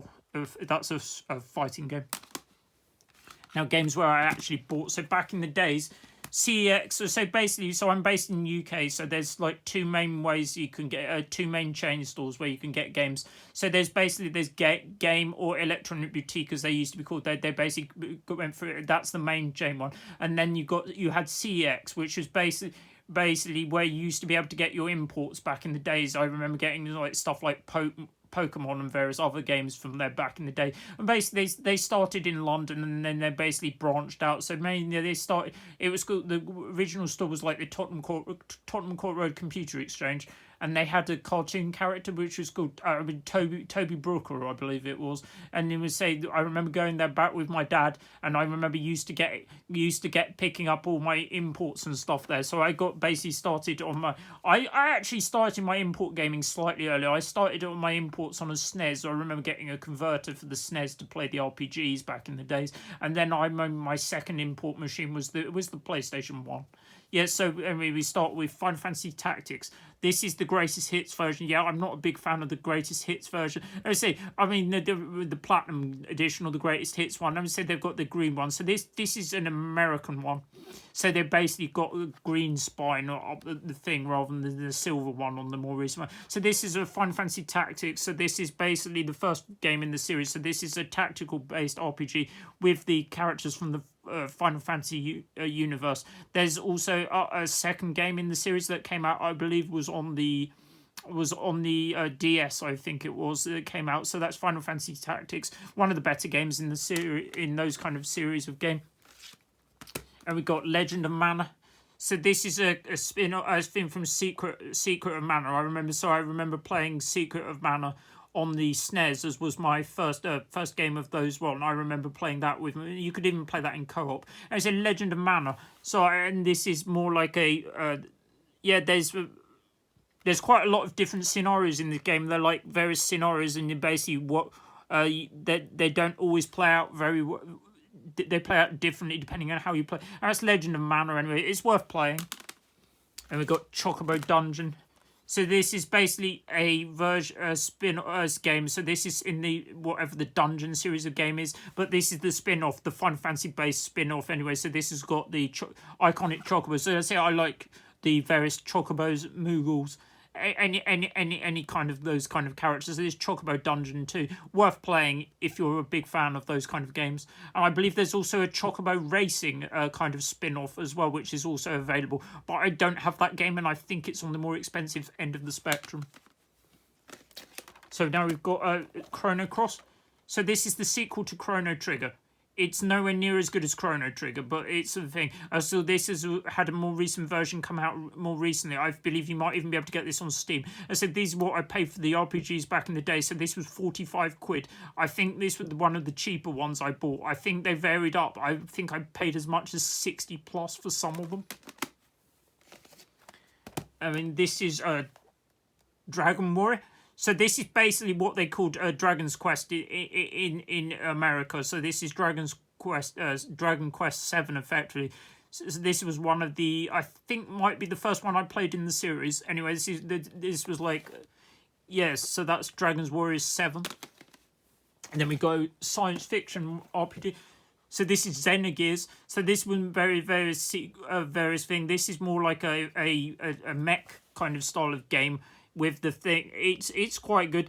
I think some of the thing at the time was the storyline with its sort of like a semi-religious overtones. I think it feels so. It's a kind of controversial. As Xenogears, I feel most of the games here that haven't got a re-release are going to be on the expensive side. I remember this was like it's probably what I paid like 50 or so for it, but it was a long time ago. Yeah, that was like over 20 years. Final Fantasy Chronicles. So this is Final Fantasy 4 and Chrono Trigger in a pack. I do believe this did come out in Europe as well, though. I would say Chrono Trigger, I think, is one of my favourite RPGs. There's loads of different endings. I haven't played through to get all the endings, but I've played multiple ways through. Say Final Fantasy 4, I don't think is one of the better entries in the series, but as I say, I think you can get them separately anyway. I'm going to say this was a Final Fantasy anthology. So this is Final Fantasy 4 and 6 in one pack. Oh yeah, they renumber them to confuse me. So I think this is 5 and 6, 5 and 6 in the thing. Yeah. So originally I was going to get the SNES. I was going to get a copy of Final Fantasy 6 on the SNES, and then at the shop at the time they were like, I probably want to get a chipped PS1 and pick this up, and think it was less than the cart. I said that was Paul Davies that used to write for CVG's original cart, I believe. So it had his name attached to it as well. And he said that was Final Fantasy Anthology. Right, now we go through. I'll just pick the pile and pick up. So once we've done with PS1, I feel we've got PSP to go as well. And so that's Metal Gear Solid. So I started at Metal Gear Solid at this. I don't remember playing the original Metal Gear games on the NES. So I remember getting Metal Gear Solid and returning it in the guarantee and getting the money back. And so Metal Gear Solid, that's the original Metal Gear Solid. Okay, so we go Track and Field. That's Track and Field, the original. That's just a button bashing game. It's like fairly a thing. Track and Field. Then we go Track and Field 2. That special reserve tag on that by the look of it. I would say they let me down with my N64. I don't have good memories of Special Reserve anyway. It's a UK based company. And we've got fishing games. So we've got Action Base. I don't remember playing all these. They were fairly a thing. It was like, I do like fishing games. Let's say that some of the fishing games, these are they're also like spin-off into RPGs. So there's like, there's many RPGs have fishing sub games, and so quite a lot of fishing games are available as their own entity. And we said need to say that this is one of them, Action Base. We've got Real Fishing. Even EA did fishing games. So this is EA Sports. This Championship Base by EA. And then to finish with Saltwater Sport Fishing. We go to the next pile. They're not in any order, I don't think. So we go Chaos Break. This has got a pound tag on. I'm pretty sure it's way more expensive than a pound. It might be as much as 70, 80, I believe. So it's a survival horror kind of style of game. It was similar to Resident Evil, and so that's Chaos Break. We got Dino Crisis, the original, by the same people as Resident Evil. It's by Capcom. And it says Dino Crisis is similar to Resident Evil with dinosaurs. I mean, there's a lot. There's 2 or 3 other ones available. Silent Hill, the original. So this is all the Silent Hill games are worth getting. They're very quite expensive depending on what thing. I wouldn't be surprised if this one's in really good condition. This is the original Silent Hill. Then we go Parasite Eve 2. I don't believe the first one came out in Europe though. So this is Parasite Eve 2. So this is developed by Squaresoft. It's also on multiple discs. So it's basically like a Resident Evil reinterpreted kind of by Square in a similar style of game. It may have some RPG mechanics as well, but I haven't really played it. Okay. These are, I think, music games coming up. So we've got Parappa the Rapper. So this is the original Parappa the Rapper. So this is a fairly iconic music game. So it's in the cel-shaded cartoon. I believe this is a pre-release copy. Some they send them out to the magazines. It doesn't have a manual, so this is how it can. It's also in a thinner. It's in like a dual style case. That's Parappa the Rapper. And we got Vib Ribbon. So this is by this was a fairly innovative game. So this at the time is basically you play as a little cartoon like rabbit thing. There's side scrolling levels, and you basically have to use the buttons in time to the track. But the difference on this is you could put any music into it, and then it generates the levels in real time based on the thing. There's also, I think, a more obscure game that came out. I believe there's another one that's like Vib Ripple or something, which I'm saying this is at the more expensive side of the spectrum as well. I can't remember how much it was. I know it was a budget release when it came out. I believe it was £20 when it came out. And DDR games, Dancing Stage Euromix. I think that was the first DDR game I played in the series. Then we go Dancing Stage Party Edition. Some of the licensed songs of this are terrible, though. They've got various terrible licensed shovelware on it as well. But that's DDR Party Edition. And Dancing Stage Fever. So that's one of the later ones. Then we've got Buster Groove. That's a cool name. It's similar to like Buster Move or Buster Move. Yeah, so this is, it says not to be sold separately on it. So, and it's also in a thinner style jewel case, which I don't know what many games in the UK don't come in these thinner style of cases. So this is like a cross between a music game and like it's like a beat 'em up, because you have to press buttons in time to the music. Anyway, it's Buster Groove. I mean, GTA games now. So we go. So this is GTA London. So these are the original style of 2D games. So they remember. So I remember playing. There's games on the Amiga. This wouldn't look out of place on an Amiga, believe it or not. These kind of style of games, the 2D with the top down thing, because they remind me of games on the Amiga, like stuff like Supercars. Anyway, this is GTA. This is the London one. This is the standalone one. You could get it some other way as well, but this was a separate version. And then we got GTA 2, the second one. And then we've got that's Grand Theft Auto. So this is not in good condition. This is the limited edition one. The case looks like it's got quite a lot of damage on it. I probably should replace the case at some point. I think it's on the more expensive side of the thing. I think it's got an audio CD in as well. And so most GTA games have iconic soundtracks anyway, the licensed ones. And so that's GTA, the limited edition. There we go, Oddworld game. So that's Oddworld. So it's the Abe's Exodus. So I've been playing the more current one on the PlayStation 5 at the moment. I haven't finished it. Actually, that was the first game I've played. I say I haven't played this one. I'll play the other version at some point. This is Oddworld. This is Strider 2.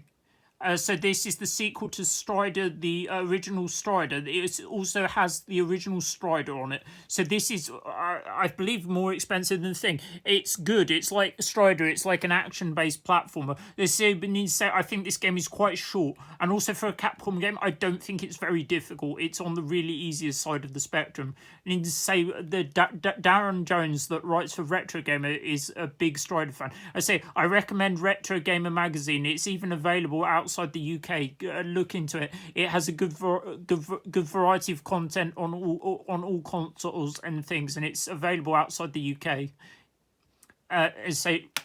Strider, and then they've got Bomberman. It's just a fairly generic Bomberman on the thing. It's like a value series game, which is like a budget thing. That's Super Bomberman. Then we've got Silent Bomber. So this is more obscure. So this is like it's like an action-based game, and it's like, I think you're on a time limit system, and you have to play against the clock. As Silent Bomber. And then we go on to like party-style games. So we've got Bishi Bashi. So this is more like a kind of like a track and it's like a track and field style game in which you hammer buttons and stuff to do various party games. Or it's more like a Mario Party kind of game, but like. These kind of games they were quite cheap. They were generally like budget games, but they didn't sell in large quantities, and now they're on the expensive side. That's Bishi Bashi. Then we've got Incredible Crisis. So this is also similar to the early game Bishi Bashi, in which you do various time-based games. And so this is Incredible Crisis. And we've got Ape Escape. So this is Ape Escape. This is the platinum version. So this is the second version of the game. This is also available on, if you have the higher tier of PlayStation Plus, you can get PS1 games. Although they're probably showing they're probably playing the 50 hertz version if you're based in Europe. So like wait, and they later might put out the 60 hertz versions. I haven't played Ape Escape. I'll play it at some point. I'll play the newer version though because I want the trophies. And then we've got Namco Museum. So this is one of the versions of Namco Museum. So there are many versions of this available. I think they're like 5 or 6 volumes. This is one of the volumes. And there's also, I think, a Namco Museum compilation might be Japanese only, that it came out, and there's like all the volumes and maybe some additional content. So this is one of the versions. And we got Fade to Black. So this is the sequel to Another World. Another World was...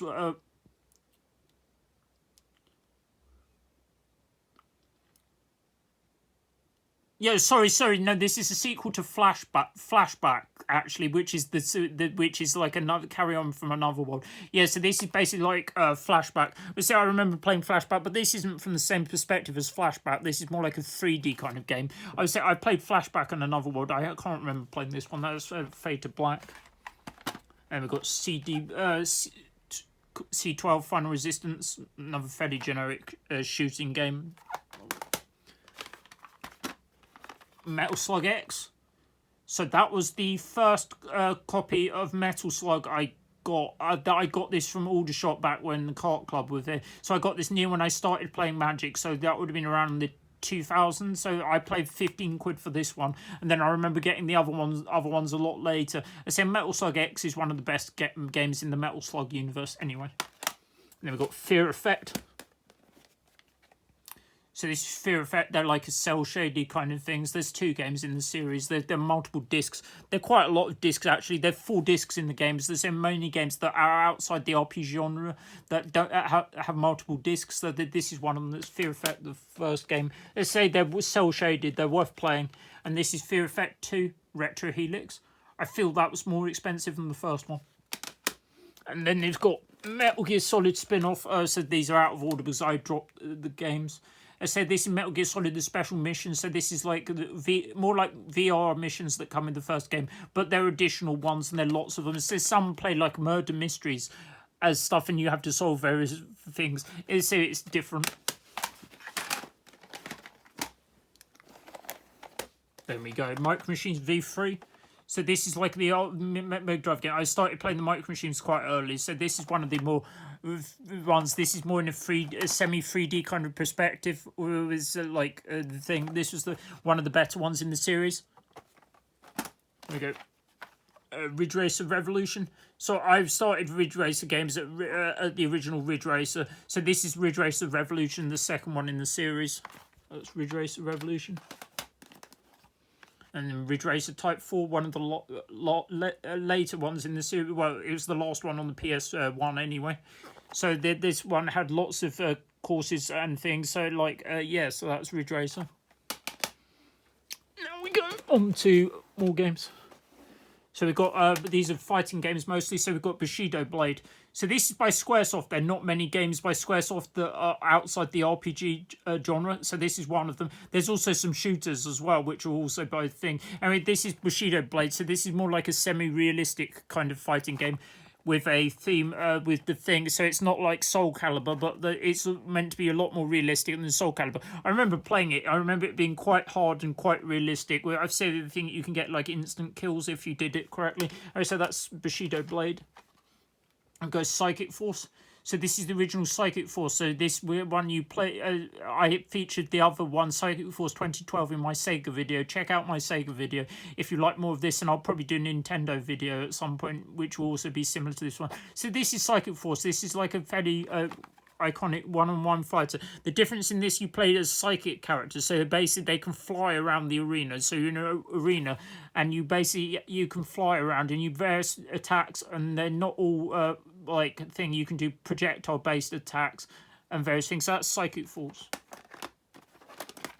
And this is Marvel vs. Capcom. This is Clash of Superheroes. So this is the original Marvel vs. Capcom. This is fairly generic thing. I think the sequel's better, but they said that's that version of the game, and it's like if you like your Marvel characters and your Capcom characters, you're going to enjoy it. There's Soul Blade. So this is Soul Blade. So this is the one. It was the one that came out on the PlayStation 1.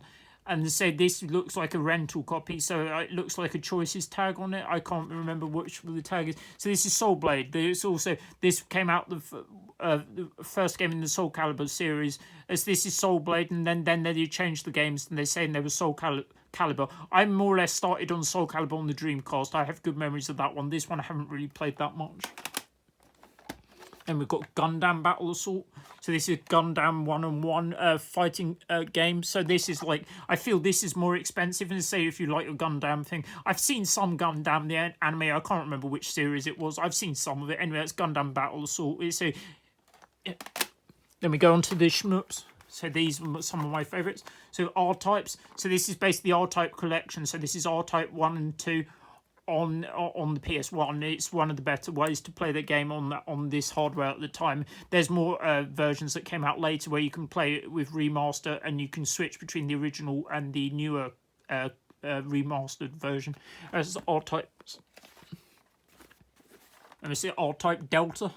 So that's the English version of it, or European version of R-Type Delta. It has this artwork. I much prefer the original, the Japanese artwork. The Japanese artwork looks so much better. I mean, say most Japanese artwork, it looks amazing. It's like Duba Tops and this, and I don't think this has got the better artwork. Still a very good game though. It's probably only better by R-Type Final. Then we've got Darius games. So this is G Darius. This is one of the games in the Darius series. And you say I've had 2 copies of this game. I sold one of them because I didn't need it. It was an extra copy. And we say I don't have a copy with a manual. As you say I've never seen a copy with a manual in the wild. So this is G Darius, one of the better games in the Darius series. And we got Sonic Wings Special. So this is Sonic Wings. They say this thing was available on various other consoles at the time. So this was the way I played it first. It was available on, I believe it was the PC Engine and maybe even the Neo Geo. And so that's Sonic Wings. Strike Force Hydra, a fairly generic shooter, like top-down thing. I've never played it. There we go. More obscure things like this is Philosima. This is another shooter that came out early in the lifespan of the machine. I'm pretty sure it's fairly expensive now. I can't remember. I haven't checked recently. I'll link my collection in the description. The case is cracked. I probably need to replace it. And it's Philosima.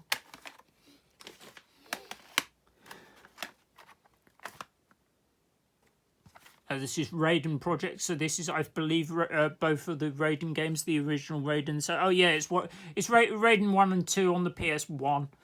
I was outraged at what I paid for it at the time. I paid $4.95 for it back in the day in the charity shop, but I've never seen a second copy outside eBay and various other auction sites.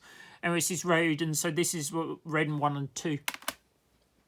Then we go slightly outside. So this is it's Tempest, so it's basically like an on-rails kind of shooter. I like Tempest. They say it's one of the more iconic things that they do. And this is Tempest, the Tempest X3. I believe I've got other versions of Tempest on, like, say, the Saturn and other things. And then the original thing, so like Asteroids. It's fairly generic port of Asteroids on the thing. I say it's got maybe other stuff. Yeah, it looks slightly better. I think that one of the best versions of Asteroids is probably on the Vectrex, which is called Mindstorm, I believe. Came with the machine as a pack-in. Okay, then now we're on to Broken Sword games. I've never played a Broken Sword game. I've been waiting. I'll play them on... I think I've got them on the PC. I'll play those at some point because I think that's a better way to play those kind of games. Any point-and-click games I wouldn't play like this. And it's a Broken Sword. Broken Sword 2. Discworld 2. More point and click. Yu-Gi-Oh! The Fantasy Memories. So this is like this was one of the original ways to play Yu-Gi-Oh! On the PS1. There's lots of Yu-Gi-Oh! Games, and there's like the digital Yu-Gi-Oh! Which you can play on Steam at the moment, which is fairly free to play. I mean, it's like if you want to play Yu-Gi-Oh! On a thing, I'd probably recommend that way to play it rather than these games, which are like if you have any nostalgia for them, I would recommend playing the more recent one. And more generic RPGs. So Guardians Crusade. I don't remember anything about this one. It's Guardians Crusade. Darkstone, another RPG.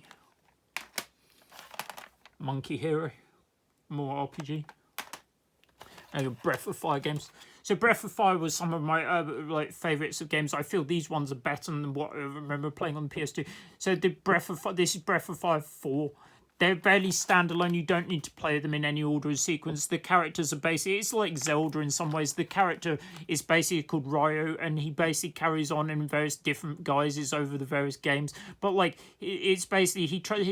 the main character starts out as a human, and he can transform into a dragon in various forms. So this is Breath of Fire 4. This is one of the games in the series. I can't remember which one of these I got stuck on. There was... I think it might be the Breath of Fire 3. So I started a Breath of Fire on the SNES. I remember playing that on the original on the cart, and I remember playing those ones. Anyway, that's Breath of Fire. Breath of Fire 3. That was the original one on the PS1. The first 2 games were on the SNES. It says Breath of Fire 3. I remember, I think I got stuck. There was a puzzle where you had to navigate by stars, and I couldn't get to the end boss because of it, and I never finished it. It's Breath of Fire. Oh, this might be my first 2-hour video. People will try and get. So it's a Lundra. So this is basically like a Zelda kind of game. So this is, imagine what Zelda would be on the PlayStation. I don't think it's as good as the original Lundra, which I remember finishing. This one I don't think I got finishing. So if you like Zelda games and you want another game that's similar to that, I recommend a Lundra. Jade Cocoon. So this is like these ones are like similar to what I would do. They're similar to Pokemon, so they're more similar to you collect monsters and fight them. So this is similar to a Pokemon game. If you like other games like Pokemon, it's a good one in that kind of series. And we go Wild Arms.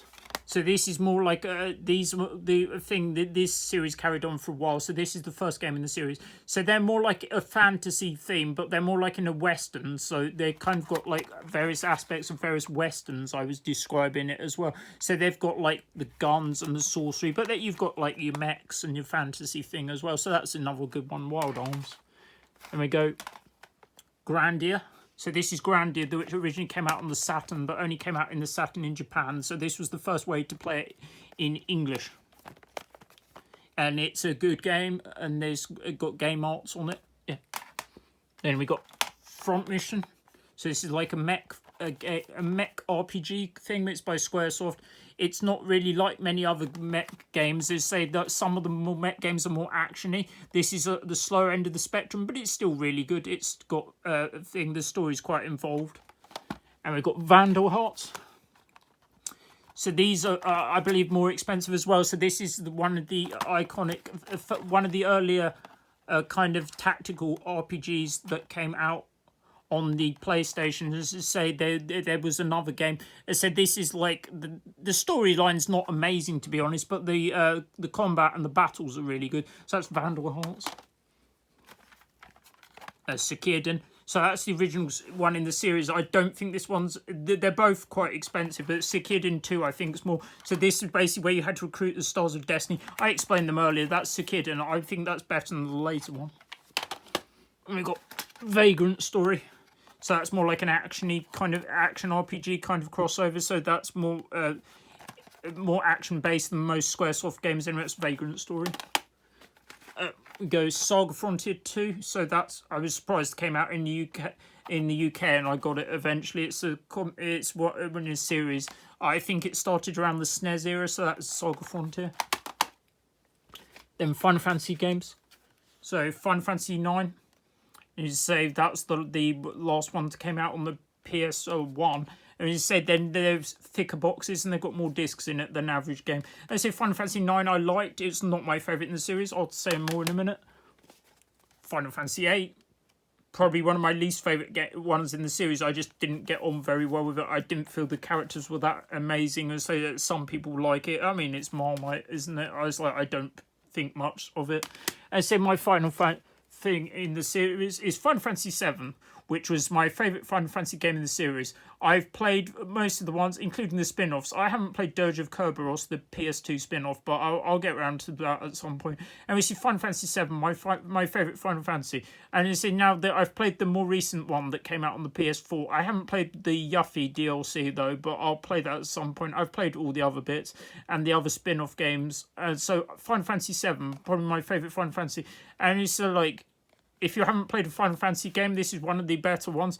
I would say you can play this version and the new one. I would say this version is still worth playing, people, because it's completely different. I would say the other game spins off the Midgar sector into like its own adventure. I would say there'll be other parts coming out, and it's well worth playing it in its original form. And then we've got Final Fantasy Origins. So this came out in Europe as this. So this is Final Fantasy, the originals. So this is Final Fantasy 1 and 2, I believe. But they were redone slightly. They had more CGI and stuff added to it. And now we'll go on to... Oh, yeah, there's 2 more PS1 games. Right, so my last two PlayStation 1 games. So this is the crown jewel of my collection. So this is Castlevania Symphony of the Night. This is the limited edition. I got this at the charity shop. I paid a mere £3 for it. So this is basically the one of my most expensive games. This is like over 500. So in Europe, this came out with it came out with a collector's edition, which is the only way to get it actually. So it has an art book and a music CD. This is completely mint. This one I got in the charity shop. I paid a mere £3 for it. It's worth over 500 at the moment. It's one of my favourite games, and it's like a very good game. You know, as to say, you can get Symphony of the Night digitally. I recommend if you want to just play it, I'd get it digitally. It's a lot more cheaper, and you can get it on like Xbox Live or you might get it on PlayStation. I can't remember. Yeah, so that's Symphony of the Night, and then the last one is Kudelica. So that's like a RPG kind of style of game, horror-y kind of. That's also a multiple disc drop, and it's also by SNK, who did the Neo Geo. All right, now I'm just going to try and finish quickly. So I've got my PSP. So PSP I got near to launch. I don't think I can't remember if I got it on launch. Anyway, so we basically PSP. So I've got Lumines. This is a puzzle game. It's by Q Entertainment and the thing. So this one is, there's also other games that came in the series. So this is basically like, it's similar to Columns or Tetris. And the fact you have a line that moves across the battlefield and I mean the playing field, not battlefield. I think more like a RPG kind of gamer. So I feel like this is still good. They said there are other games released in the series later. There's like the second one and some other ones I'll show you, like Lumines Live and stuff that came out later. So this one was before they released the newer ones that had like they had to put in licensed songs basically, and this one is completely independent of that, so it doesn't have the licensed songs. And if you don't like the licensed things, this one is one of the better ones. We've got Lumines 2. So this is the sequel to Lumines. Basically, this is like the original one, other than it's got licensed songs in it. So the licensed songs are various to your taste. If you like your licensing and not, that's Lumines 2. And Gumpy. So this basically is a puzzle game. It came out on originally, believe, on the Wonder Swan, so which is like a handheld that didn't come out in Europe though. And the thing, so this is Gunpy. It's a way to play the game. I didn't think it was amazing. It might play better on the Wonder Swan. I haven't played that version. It's Gunpy. Then we go Rock Band Unplugged. So this is a Rock Band. It's like on the handheld. There's the difference how it plays on the handheld and how it plays in the thing, because you haven't got any physical instruments. But I haven't played the Guitar Hero games that have the grip and that on the DS. I imagine that. I mean, this still plays reasonably well. It's a interesting way to play it on the portable. We've got every extend extra. So this is like from the same people that did Lumines and like Q. So it's a cross between a shooter and a music game. It's like an arena kind of style of shooter. It's every extend extra. Ridge Racer. So that was the original Ridge Racer on the PSP. I got the original. I think I got this with my machine. It was one of the first games I got for my machine anyway.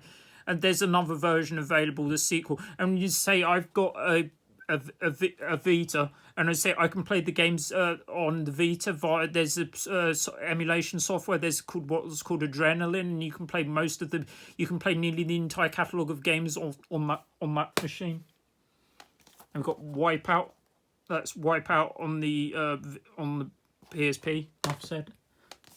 Archer McLean Mercury. So this is this is similar to Monkey Ball in some ways, in which you have the way you navigate like through the courses.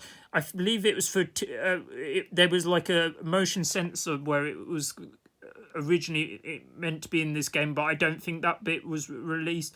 Anyway, so it's Archer Mercury. And the second one, so this is the sequel. So this is Mercury and Mercury Meltdown. So this is like, I think this is an American one. It's got the sticker on the front. So this is Mercury 1 and 2 in a double pack. Yeah, it's got Region 1 on the back. So that's not an English one. We've got Liberty City Stories.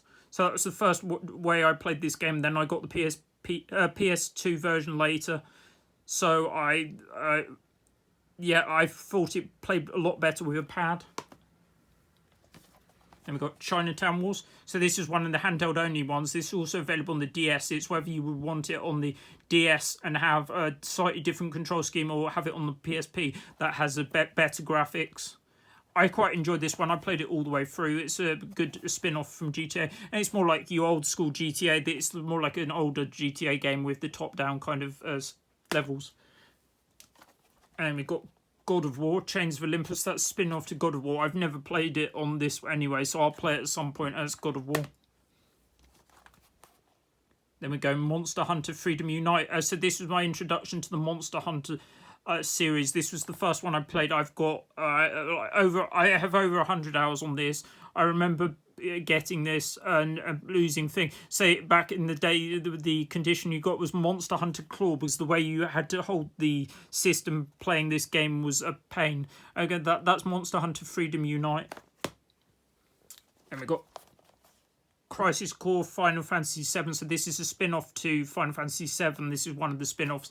It was quite good fun, but the combat was a bit whirly, because the combat is like a jackpot on like a fruit machine style thing, and you could only get the various things if the fruit machine kind of thing went off. I liked it, but I liked it more for the story rather than the combat.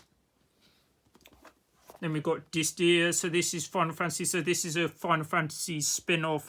It's like a it's like a kind of combat, more one-on-one combat kind of thing. It's fun. It's like a thing. There was another game that came out. I think there's another version that was it Geo Distia or something, which is like a combination between the two games. And so this is the original one. This is Distia. Nearly there. Then we've got Tiger Woods 06. Nothing special. I've got many Tiger Woods games. And we got